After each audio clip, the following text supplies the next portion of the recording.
Hey, Yes, Nick. what do you call a guy with a rubber toe?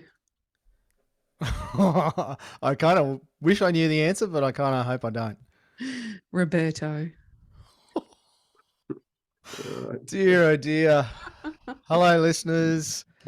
Welcome to Okay. another episode and another Nicole joke. Well, Uh, that one was sent to me by a listener. So, listeners, ooh. I appreciate that you enjoy my jokes that much. You're making suggestions to improve them.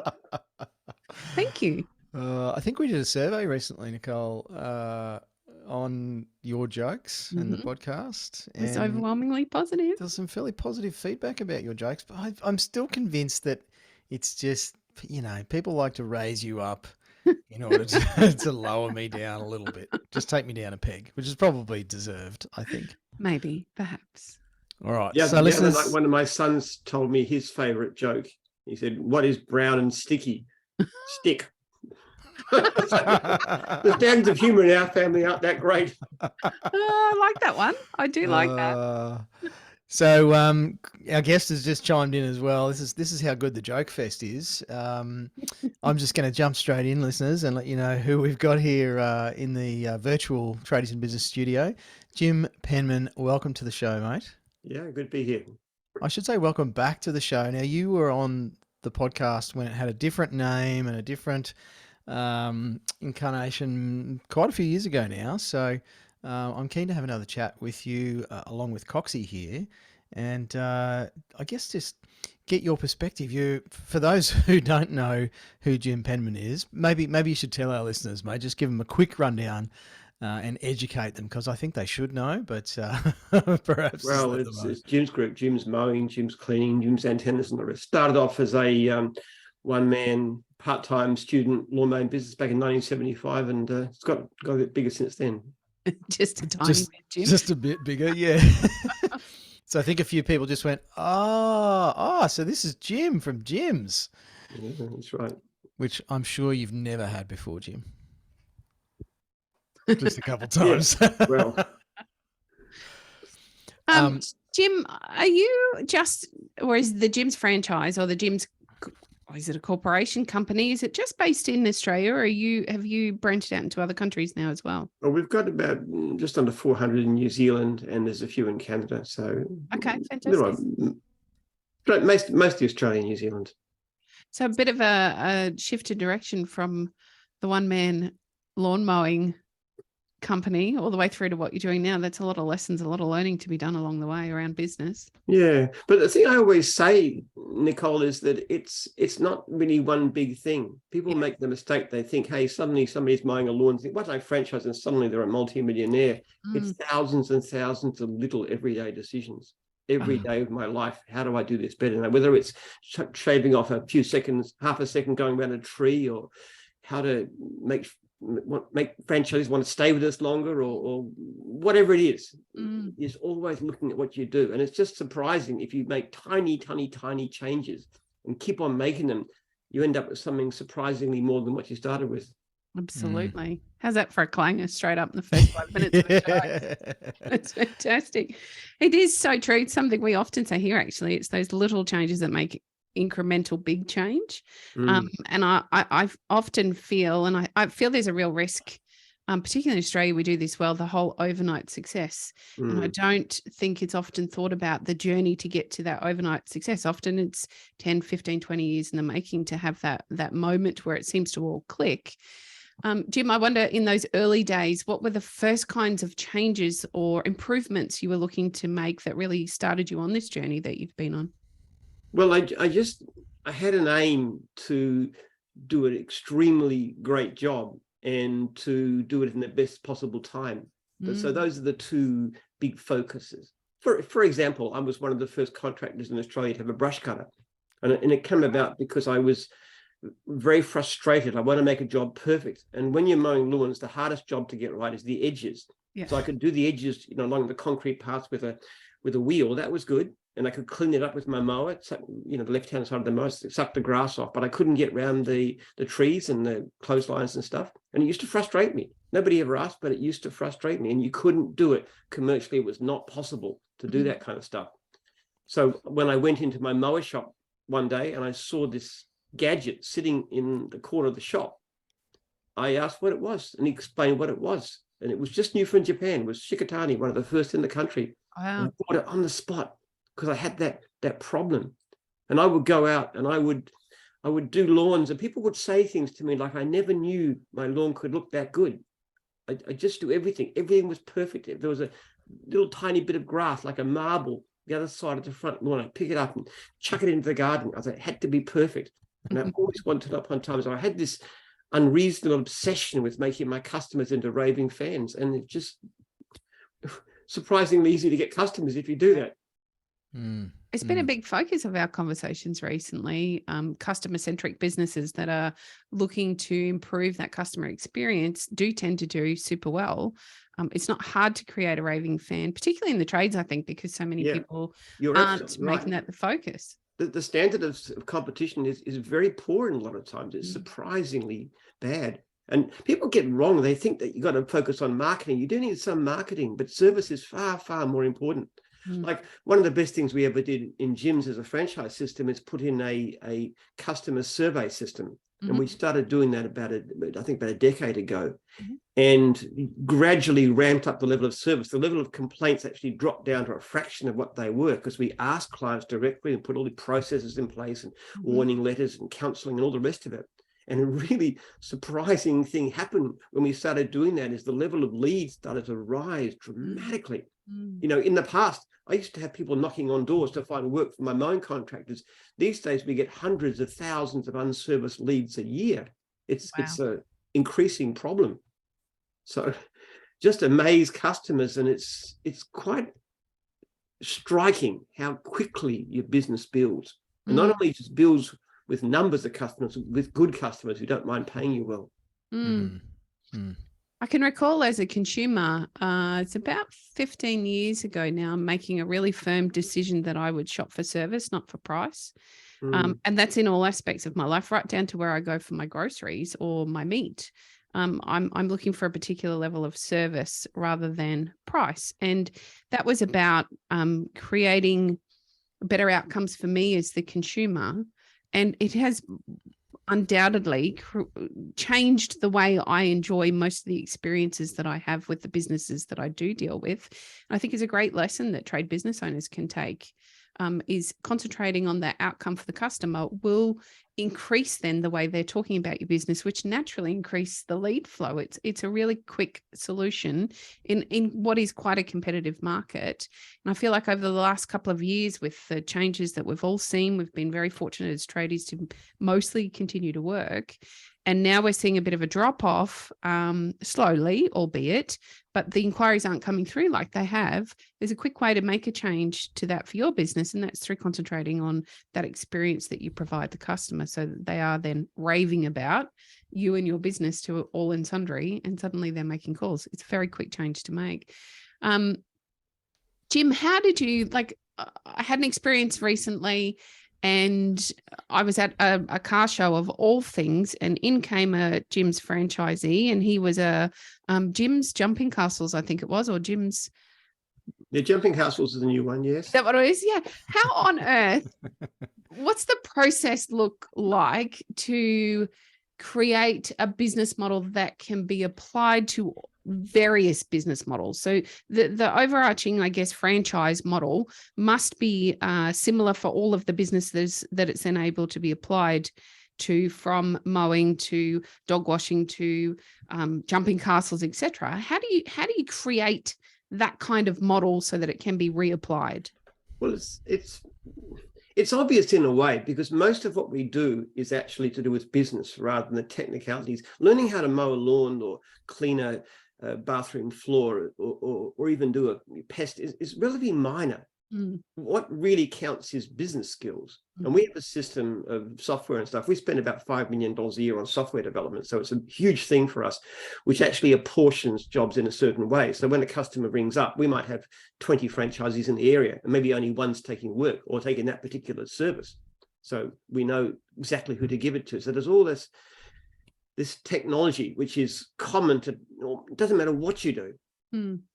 customer service, all those principles are the same. So it's, in a way, it's fairly obvious. What wasn't obvious in the beginning was that the same brand could cover it. So when I first started thinking, well, it applies to mowing, that's what about cleaning? And I thought, well, hang on a bit. Mowing is this guy with the beard and the hat, which was what I looked like. It's taken directly from photos of me. Okay. Now, if you were going to do cleaning, nobody would want a guy with a beard and a hat, because that's a gardener. And it was also a man. So obviously that wouldn't work. So let's try something else. So I started this little brand called Sunlight, Sunlite, with little sprays and stuff. So that's a very friendly, clean, woman-friendly sort of thing. Women wouldn't mind wearing that. And we tried it, signed a couple of franchisees, couldn't find them work, gave them their money back. And then somebody came to me later and said, what about Jim's Cleaning? And I said, well, no, not Jim's Cleaning, because Jim's is obviously a mowing brand. This is a mowing contractor. That's the hat I used to wear when I was mowing lawns, because I, protect my head, and if you're going under branches and stuff, it doesn't get knocked off. So it's a mowing, it's a man's thing. And they said, no, we think Jim's Cleaning would work. And I said, no, it won't. Can't possibly work. So they said, we're so convinced it'll work that we'll give it a try. We'll do it under kind of a license to you guys. So I said, all right, well, have a go. And it worked. So that was just surprising.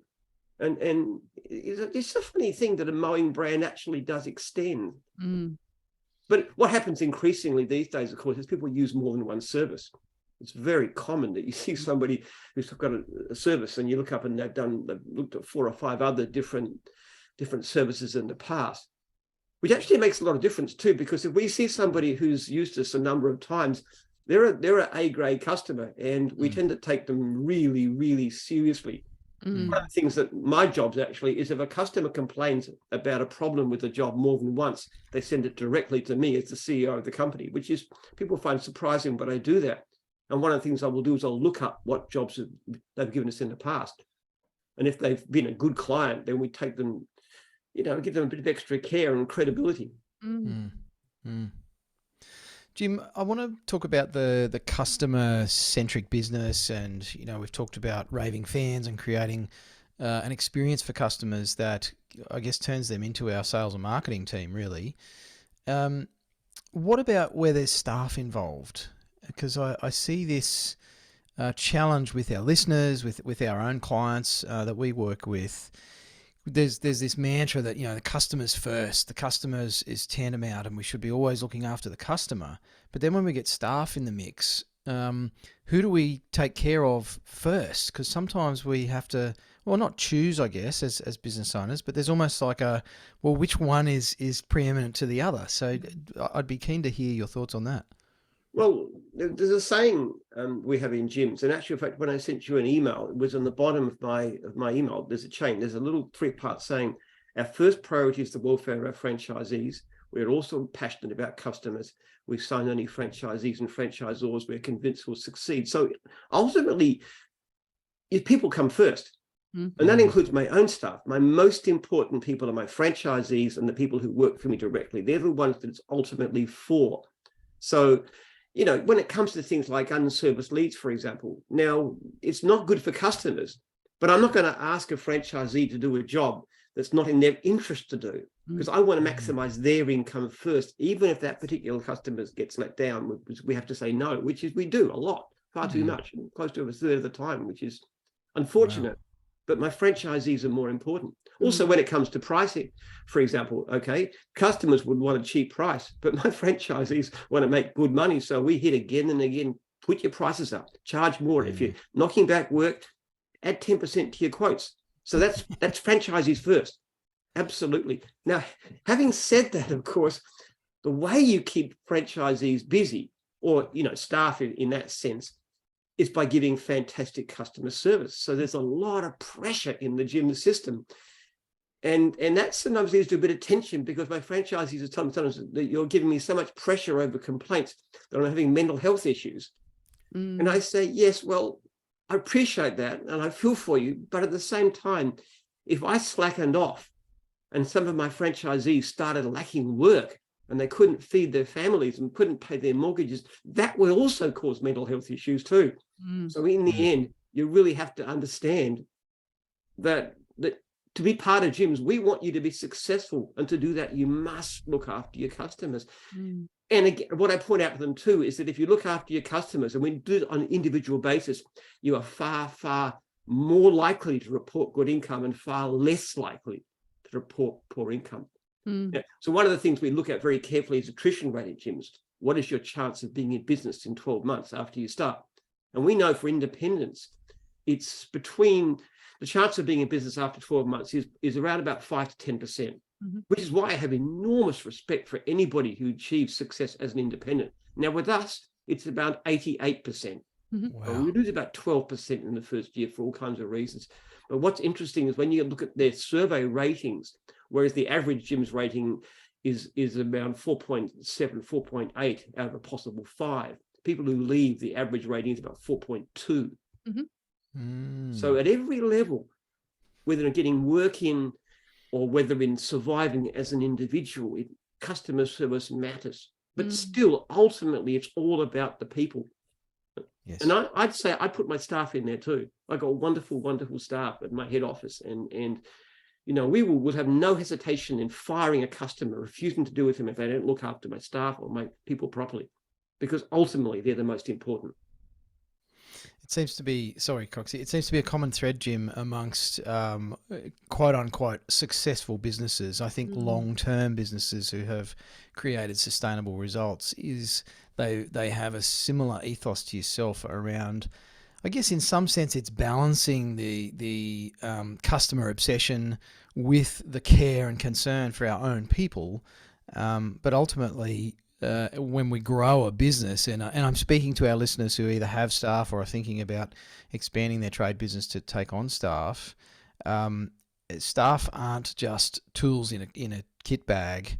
You know, they're a team of people that we need to actually nurture and develop and lead and defend. And I see too many businesses that will almost take the word of a customer over their staff, and that's really damaging to the team and the results that they're going to get out of their business long term.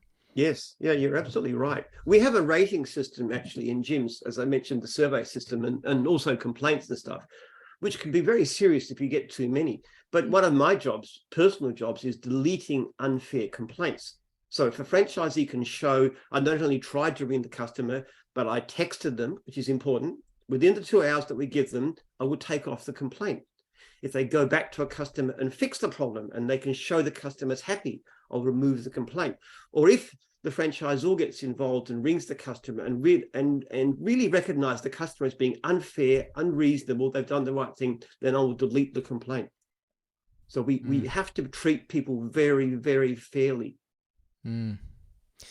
Something else that I want to unpack a little bit more is it's a thought that comes up a lot in our conversations with trade business owners, and I think there's an idea perhaps that if I just do a fantastic job of the plumbing, or if I just do that, you know, if I create the perfect lawn for people, that's enough. You know, that should lead me to business success. And I think you kind of alluded to this a little bit earlier as well, Jim.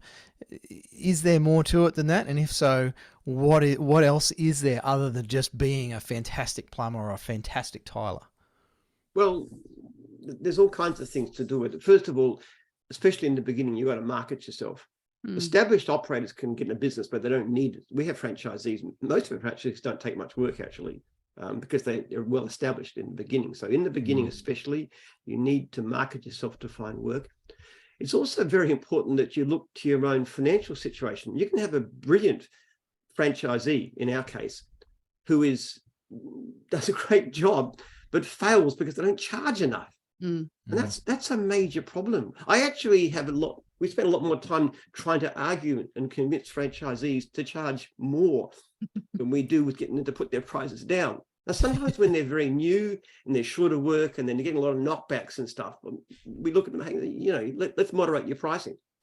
But far more often, I was talking to one franchisee, a 10-year veteran, because I like to ring my veterans on their anniversaries, like 10, 15. Those are special people. And I was speaking to one guy, he's a cleaning franchisee, and his average charge was like $50+ per hour. And he had some clients he was charging like $35 an hour for. Wow. Without trying to be, I said, why do you do that? He's an incredibly brilliant operator.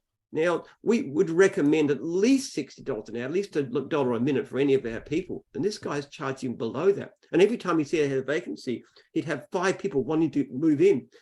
But he just, I mean, I love the guy. I mean, he's just great. He just doesn't care about the money, which is okay because he's well off. Yeah. But for people who are not quite so affluent, it doesn't make sense to undercharge. So I actually spend a lot of time hitting people about charge what you're worth. And then a minimum $1 a minute is what we tell our people.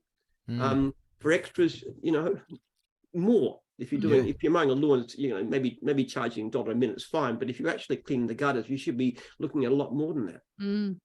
So that's another problem. It's also efficiency. It's also things like reducing your travel time. It's a matter of having the right equipment properly maintained, especially things like lawn mowing.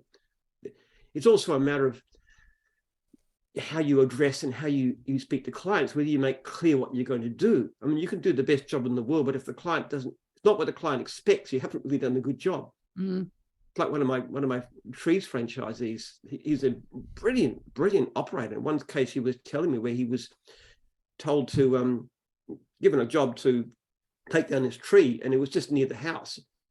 And the customer described where it was. So he went and had a look at it, and it was obvious which it was, and he did it. And he did an absolutely brilliant job, absolutely totally professional. It was taken down, the stumps had everything, but it was the wrong tree. So in the end, it wasn't a great success for him. So, whoops. You can't exactly put it back. You give clear written quotes to a customer so they know what you're going to do. If you're doing a vacate clean, you've got to say exactly, precisely what you're going to do. Yes. If you're gardening, you know, what am I going to do with the weeds? Am I going to spray them? Am I going to dig them out? Am I going to use a catcher? If not, sometimes it does show a difference. Then, you know, is that clear to the customer? So there's an awful lot more to it than just. And it's also not about doing a great job, it's also when you do it. We have far more problems with people not turning up or not ringing back than we do with poor job as such. Only about probably 1 in 6 client complaints might be to do with quality of work. So it's more to do with communication. It's all that human stuff, isn't it? You know, I mean, we joked earlier about social skills and poor jokes as icebreakers as we were going to record this. But I see a lot of business owners struggle more with the people stuff than with the actual job. You know, it's like they did a perfect job of removing the tree, but they just got it wrong as to which tree it was, you know, and that's a communication breakdown.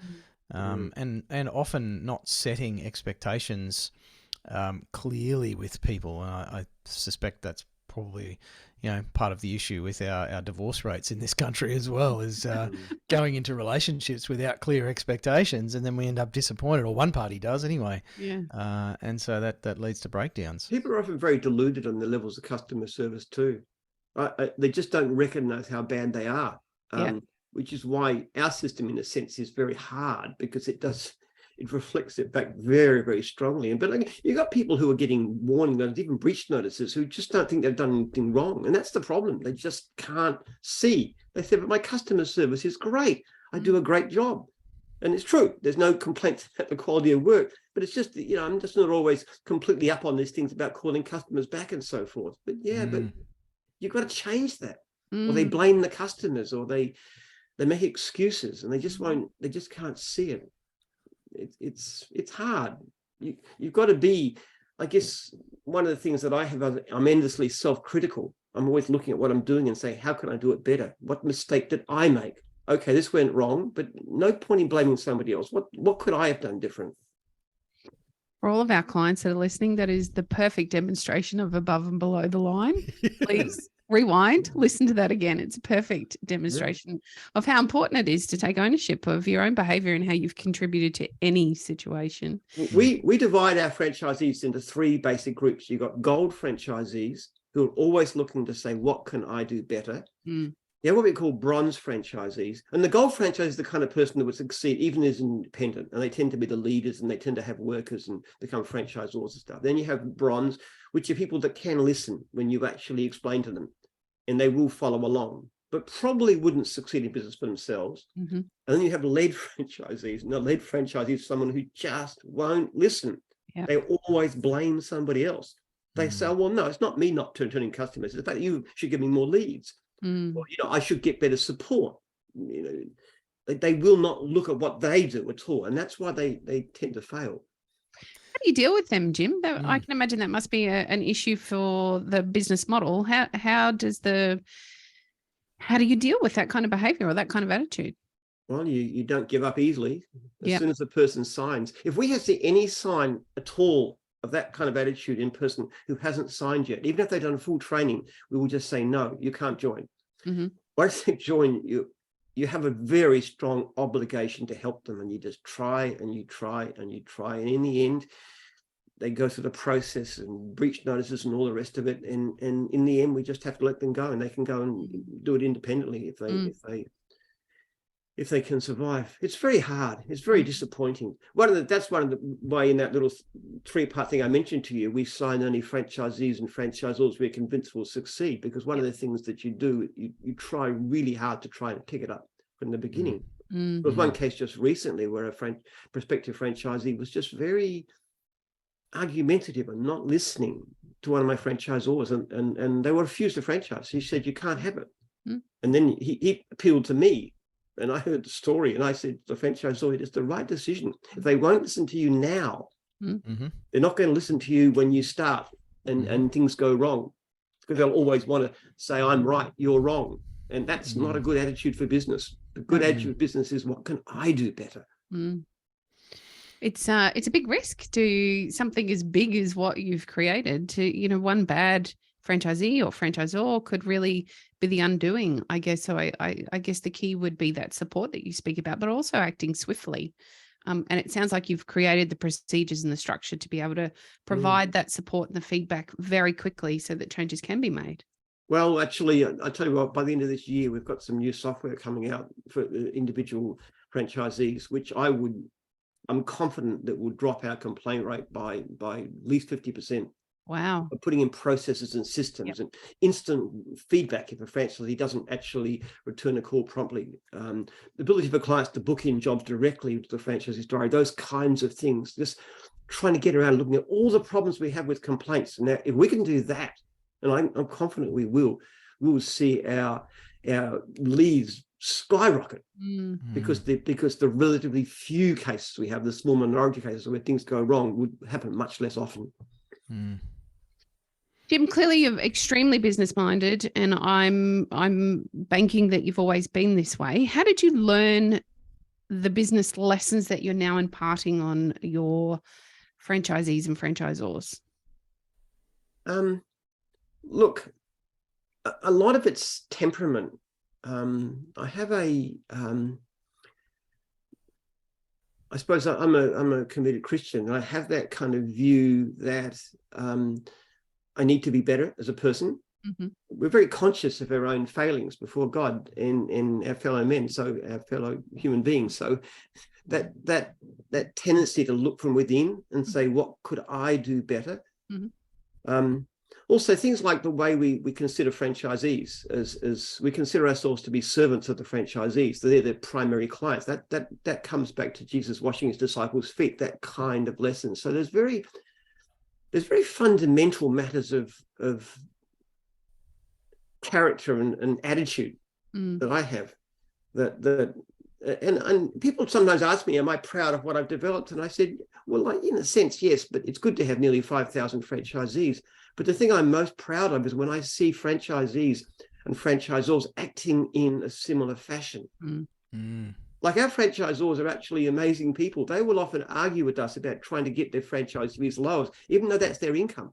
Yeah. And when they want to, and sometimes we think they're overly soft sometimes. So, but that attitude of really wanting to serve franchisees and really caring about them being successful, I'm blown away by it. I love it. And when my franchisees help each other, like during the lockdown when it was terrible, and some franchisees, even those in really difficult situations, were helping others who were worse off. I was so proud of that. when they look after each other. So a lot of it's just temperament. Mm. And then the things that you're not good at. For example, I am notoriously socially unskilled. I've been divorced 3 times. That must tell you some sort of reasons about what a difficult person I am.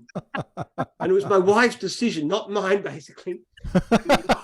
But 21 years really happily married now. So I finally managed to find someone who can put up with me. But I have many serious personal weaknesses that I've got to work on and challenges to meet all the time. How can I improve? How can I do better? Mm. How do you enroll the support of those around you in that, Jim? Well, I'm very passionate about what I do.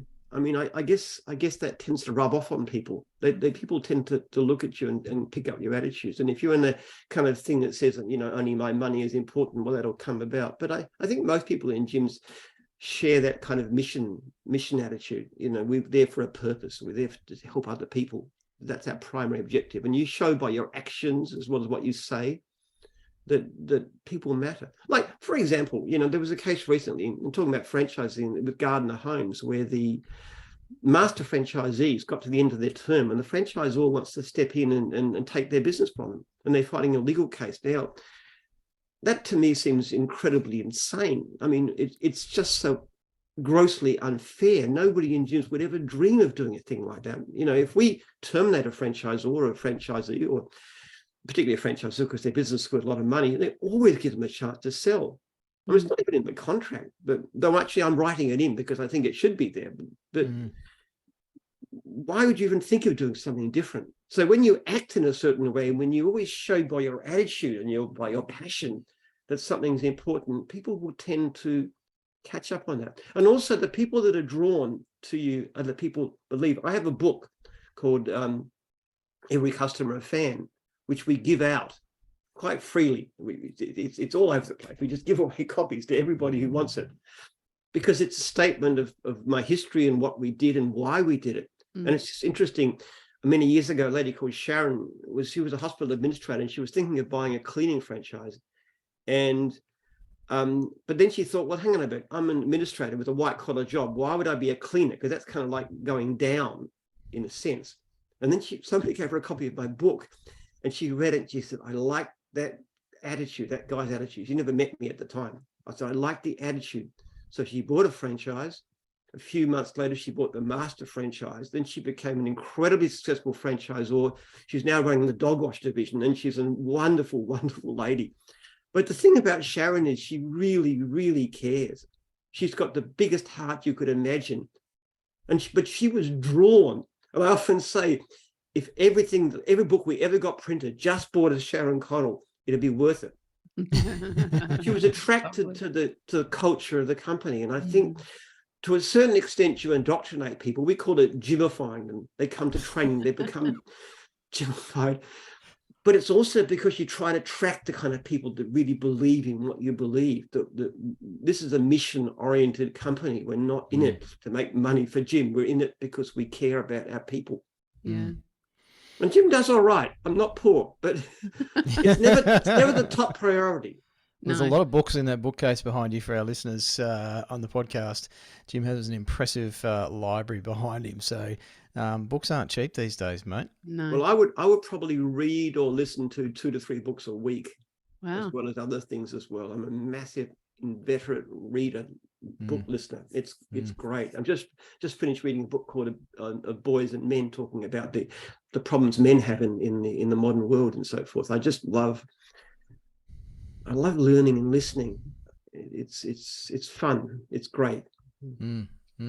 Actually, something we've been talking about quite a bit also is that curious mind and maintaining a curious mind, Jim, and how beneficial that can be, not only to you personally with your satisfaction levels and your personal growth, etc., but also to your business and the business journey, to improving culture within your team, to improving outcomes for clients, etc. Do you think that that's something that you foster within the group, is that curious mind? Well, I try to, but sometimes I'll read a book that I love and I'll buy several copies and I'll give them to my key staff to say, read the spread it around. So somebody just rolls up his eyes and just says, Jim, I haven't even finished the last one you gave me yet. I'm notorious for talking about books all the time, but it's good. Look, 90% of what I read isn't particularly about business. It's I read anything about business that I can get my hands on, but I read everything: psychology, about economics, about politics, about science, about all kinds of things. So it's just, but it is helpful actually. I mean, I'm always coming across situations where something that I've read, registers in some sort of way, and you just keep on getting better. I mean, people are supposed to get static as they go on. I'm 70 years old, and I've changed my mind about so many things over the last 10 years. Some of my kids can't believe it. One of my daughters was just, I told her something, and she, I had no idea you thought that now. That's fantastic. Happened in that case, I came to agree with what her position was, but it was just she just didn't know. But I'd been reading things, and I just looked at it a different way. My mind is changing a lot. Yes, commitment to learning is fantastic. Yeah, and I think that's key for leaders in any station. Whether we're the leader within our family or our business or our team or leading our customers, our social groups. I think great leaders are pliable. They're always, as you're doing, Jim, looking at other ways, different opinions, considering all the different arguments for anything in life, and thinking critically and making decisions based on what makes sense at the time. I mean, new information's coming to light all the time. You've been in business since the 70s. There's a wonderful study done by started at Harvard University in the 1930s. It's going for 8 decades, looking at people and how one of the things they were very interested in is what makes decides people to be either happy and well or sad and sick in later life. And they found there were 7 major characteristics. One of them was not smoking, not drinking to excess, proper weight, exercise. There was and the having an active mind was huge, was really, really important. Continuous learning and so forth. The biggest one of all was relationships. That was the number one, but all those other things matter. But having a curious, active mind makes a difference. And this idea that when you get older, you have to be conservative and set in your ways is I don't understand it. I'm always, a lot of my ideas are pretty loony, I must say, but I'm always coming up with ideas. Some of them actually work out. So you've got to keep on learning and never. I don't believe in retirement, I must say. I mean, my life expectancy, because I'm in perfect health and everything else, is probably another 20, 25 years, and I've got a lot to do in that period of time. So you can't afford to just stay stuck. No. Got to move. Was going to be my next question, actually, was about retirement, because I can't see a time in my life where I want to retire from what I'm doing. I don't know what I'll be doing in 20, 30 years. I'm not sure if I'll be working with Warwick, but we'll see how we go. You might have had your fill of that. I might have been. Nicole, let me tell you something. You don't retire because you get old. You get old because you retire. I 100% agree with you. And you see it demonstrated time and time again. Yeah. So my question was about maintaining that curious mind, the physical activity, etc. What does the next 10, 15 years look like for you, Jim? Well, it's exciting. I feel I'm just getting started. Look, it's taken me a while because I'm a very dense sort of person, but I'm starting to figure out eventually how to run a business properly. It's. I think you're doing a good job, Jim. Well, I can do a lot better. Yeah, I make mistakes. I mean, some of the things that I look back on what I did 2 years ago, and I think, wow, what a fool. Yeah. How could I have been so mistaken about what I did? We've made terrible, terrible problems, terrible mistakes that we hopefully learn not to make now. So, I mean, it's amazing. Look, we are this coming year, 2023, is going to be so exciting. We're launching so many different things going on. We've got this new software coming, which I believe will be absolutely revolutionary. We've got we've become a registered training organization, which is very exciting actually, because we need to try and train and recruit people for our, not only as franchisees, but also to work for our franchisees, because they're desperate for trained workers. We're looking at ways of getting people coming from overseas, good people coming from overseas. There's fantastic opportunity in places like India and South Africa, people who would make great franchisees. How do we get them in? What courses can we offer? What offers? How can we do that? There is just so many brilliant things that we can do. And I've got a scientific research project going that is starting to produce some really fascinating results. We're looking at ways of, curing people from things like drug addiction and so forth, which I think has fantastic potential. I just hired a new head who's starting the 1st of February. So that's where my money tends to go, what comes out of the business. So it's just immensely exciting. It's fantastically fun. And I've just had my first couple of grandsons, my children. I've got 10 children, but they're very slow breeders. But my first 2 grandsons, I spent spending time with them, and that's really exciting too. I love that. And as my children start to catch up with their father and start to have a few kids of their own, that's really, there's so many amazing things happening. I love your enthusiasm. It's we're really blessed to be here, and we're blessed there are always positive opportunities in front of all of us. Even in some of our darkest times, there is still always a positive light. And it's lovely to hear from someone who you exude that positivity, Jim. You're very enthusiastic, very easy to listen to. And I think it's really refreshing, particularly through what's been a few trying years in business. They haven't been the easiest of years, and I'm sure that there's still some to come. To hear that business leaders are still looking for that positivity, a nice way forward, and to continue to develop what's possible. The opportunities are extraordinary, Nicole. They really are. This is something that frustrates me a lot. People have this kind of fixed idea. You have to go to school and just do well, and you have to go to university, and you have to get a professional qualification. That's the only way to succeed. And one of our top guys, a guy called Dan Carl, he was a high school dropout. This guy's a failure. This is the bloke that society writes up. You say, you're rubbish. You're nothing. Went out, got a job, worked in McDonald's, did well there, bought a franchise. He's by second or third year was turning over just under $1 million a year. Not only that, but with a 5.0 star rating too, which was really wow. Now he's sold that. He's become one of our most successful franchisors. This guy's like 26. Okay. Wow. The opportunities for people with raw talent and drive and ability. You don't have to be a brain. You just have to have somebody who cares about what you do and looks at it and says, how can I do it better? The opportunities are extraordinary. And this is why this book of Boys and Men was so interesting, is that we do have this one way of doing things. It has to be through formal education. It doesn't suit everybody. Some people are just not suited. I have a friend who's now a very successful church pastor who dropped out of school at the age of 15 and became an apprentice, and then he did all kinds of things. He's just an amazing guy. He just wasn't suited to school. There's got to be other avenues, which is why I think your program is fantastic. If it can encourage people to look at these kinds of avenues, because seriously, the average Australian income is about 75 grand a year. Now, the great majority of our franchisees make more than that. This is people who mow lawns and clean houses and so forth. Yeah. Our turnover, we did a survey recently, average was about $2,900 per week, which amounts to something over 100 grand income per annum in net terms. Now, that's somebody who's doing jobs that society might look down and despise and say, hey, you're just a cleaner, you're just a gardener, you're just a pest controller. You're not doing something important like, financial, being a lawyer or something like that. And you can argue which is more important for society, and I don't think I'd necessarily say lawyers are we need more of. But you won't get any disagreement here, Jim. There's some very, very good people around. There's some great, honest, absolutely, in every lawyers. I happen to employ one, a guy called Andy. He's a fantastic guy. But there's some real scumbags in that profession. Oh, yeah.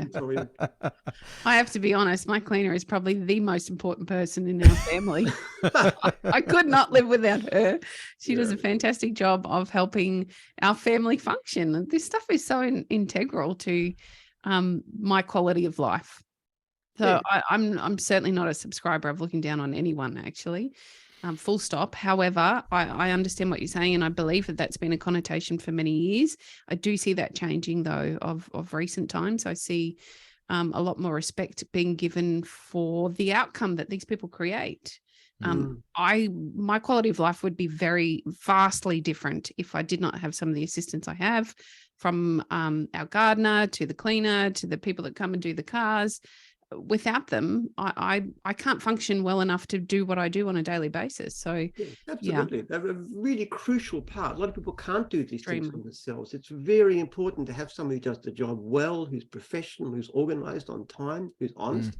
Those things matter a lot to society, to family life. It's also good for people themselves too. I think one people don't recognize is that it's not all about money. In fact, I'm very interested in the study of money and what makes people happy. And having a higher income isn't necessarily going to make you any happier. They actually found, for example, that commuting an hour to work and back is equivalent to about a $75,000 drop in income, which is astonishing when you think about it. But when I talked to one of the things I said, I ring my veterans and asked them about what they were doing before. And sometimes they've actually been doing a lot better in terms of income. But often they're making about the same income, but they say the big difference is in the last 10 years, I've had time for my family. Yep. You know, I take my kids to school. I eat meals with them, those kind of things. And they said there's no money, there's no income that could have made up for that. That's right. 100%. It's interesting you mentioned that, Jim. As the year has rolled over into the new year, Nicole and I guess, have a look at what our clients have been doing over the last 12 months in our business program, and the sorts of results that they're getting, and they're coming back, setting goals and everything for 2023.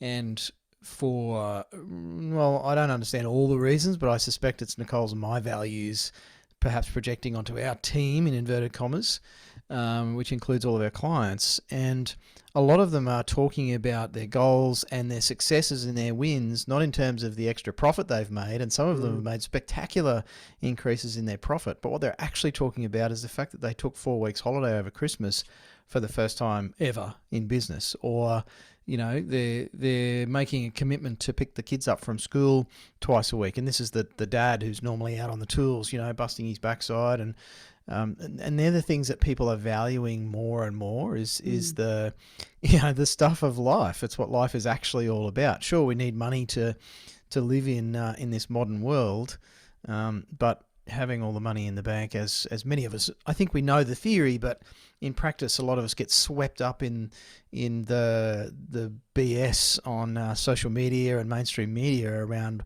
what success actually looks like. So it's fantastic to speak to a business owner such as yourself.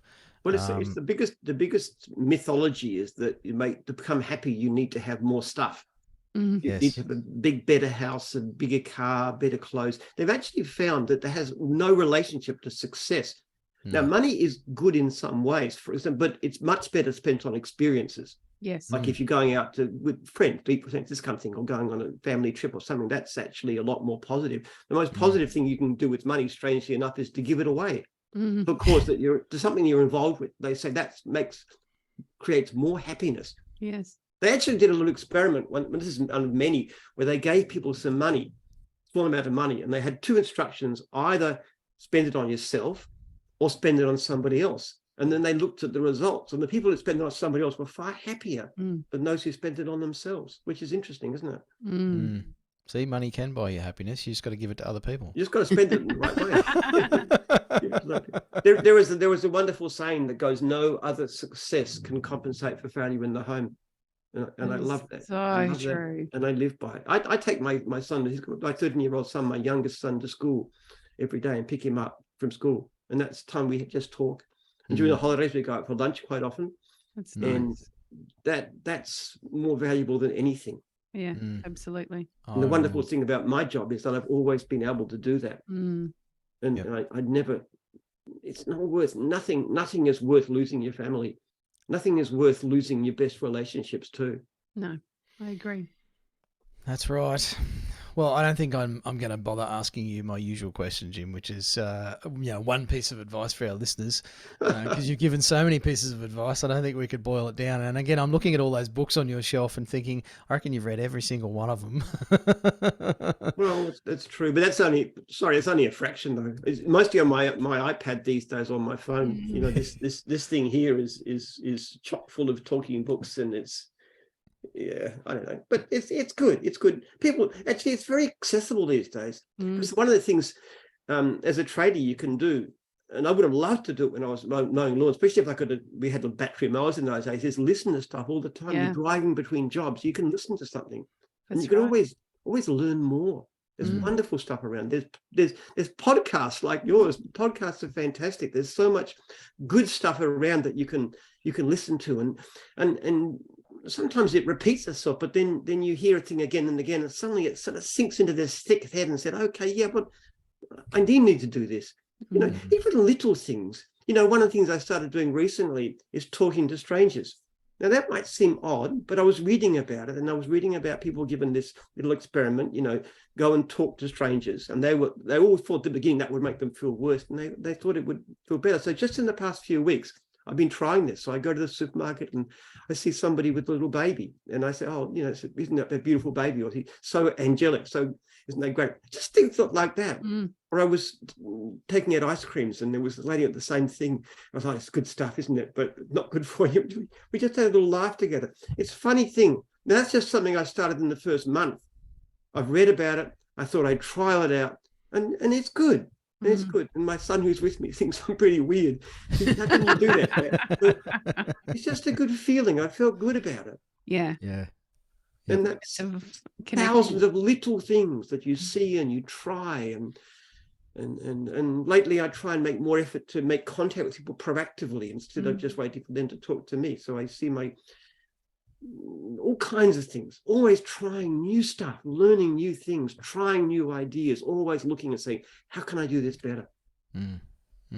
Well, you're going out to thousands of ear holes, Jim, with this episode. So you'll be having an impact on many more people than just the person in the shopping centre. So hopefully we can be a part of that mission of yours, mate, to spread the knowledge. And I love podcasts. I think they're great. I think it's great what you do. And tradies are so important. It's such an under stress. We should be proud of what we do. Absolutely. You know, during the lockdown in Victoria, it infuriated me the way that the Premier treated independent tradies as if we were just garbage. You know what he said in that I don't know if you remember in the press what do you call it, the event where he actually said what he said was, even though the guidelines for health and human services said sole operators can work, he got up and he said you can't get your lawns mowed or your houses cleaned. Now, what's interesting about that particular statement is not just the fact that he contradicted his own department and threw 100,000 plus Victorians out of work for what had been no good reason at all, because there's no health advice behind it. But the fact that he said you can't get your houses clean. In other words, he wasn't thinking about people who did the job because they're beneath contempt. They're just the garbage out there. I was thinking about the important people, the people who actually can afford to get the work done. Now, isn't that an appalling attitude? This is the guy who doesn't even think that the people who do the job are even human beings or worthy of consideration. That really, really got my goat, and it still makes me angry. I can tell. You are in good company. I'm going to stay very quiet, Jim. Otherwise, I'll hop up on the soapbox with you, mate. But it's good. I appreciate it too. I know a lot of people, tradies, actually come up to me and they congratulate me and thank me because I spoke for them as well. Yes. I mean, my people, my franchisees are my top priority. They're my tribe, my family. I am passionate about them, but also the industry as a whole. You know, we are important. We matter. What we do is worthy of respect. It's just as important as people who are financial advisors and accountants and lawyers and the rest of it. It really matters to society what we do.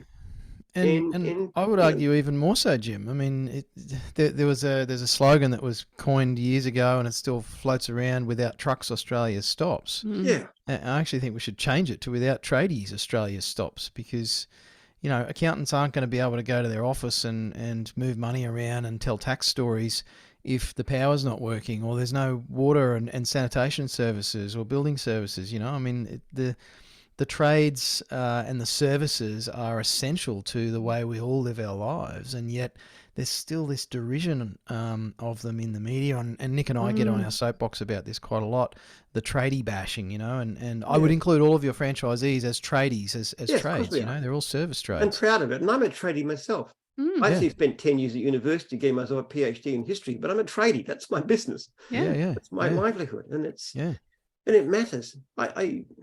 Yeah, there is something wrong with the way we look at it. It's like there's a prejudice against people who work with their hands. I actually got calluses on my hands, and I'm proud of it because I go out gardening on my farm at the weekend and digging ditches, and I love having calloused hands. I think that's a great thing. The idea that somehow white collar work is superior. I told all my kids, actually, I said, look, if you want to go out and be a plumber or a carpenter, I would back you 100%. Now they all went to university and stuff, and I can't get through them, but still it's a great career. It's a great way forward, and I am incredibly grateful for the fact that I never got a university post.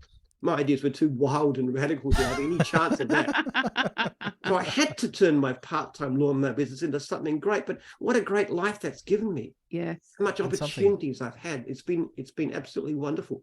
And it's incredibly tangible. My personal belief is that those things done with our hands are so much more fulfilling from a personal point of view, in terms of what my wife as an occupational therapist would refer to as meaningful occupation.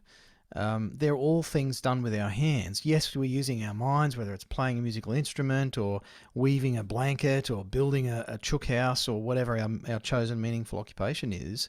Something done with our hands is tangible, and it's very fulfilling to do that. And I think it's a fantastic occupation to be in the trades, because we can stand back and admire our work.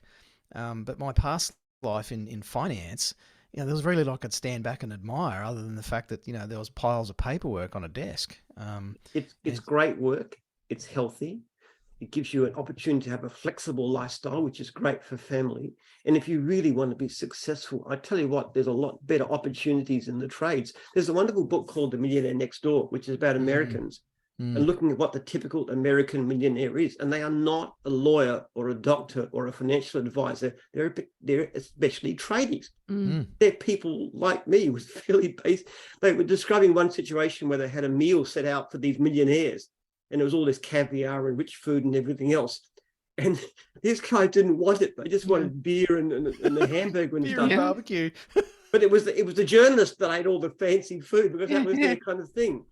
But the people who were tradies, who come up from nothing, who learned, and actually often have very simple tastes. Because that's one thing about me. This last 3 months ago, it's the first time in my life I ever bought a new car, because I wanted an electric one, and it was safer, and I really believe in that kind of stuff.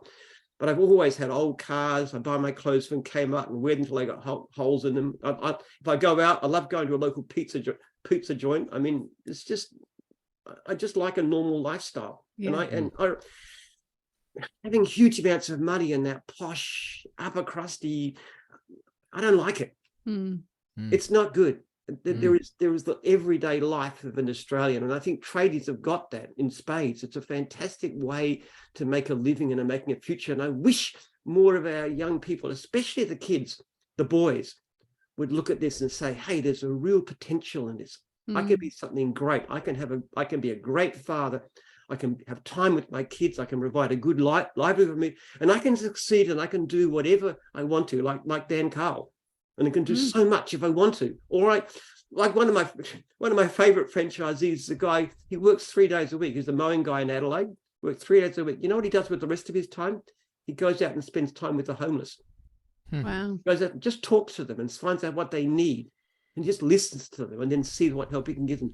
Isn't that a brilliant lifestyle? Yes. What a fantastic thing. He couldn't do that if he was working 5 days a week for some corporate soulless giant, could he? No. He does it because he's got his own business and he can put his resources where he wishes to. And also the other thing too is great, when you're in the trades, they can't make you retire at 65.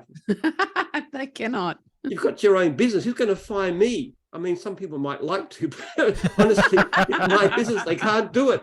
And I'm going to work until I drop, probably in my 90s, okay? Because it's my own business. That's the great power of the trades. What can you offer that?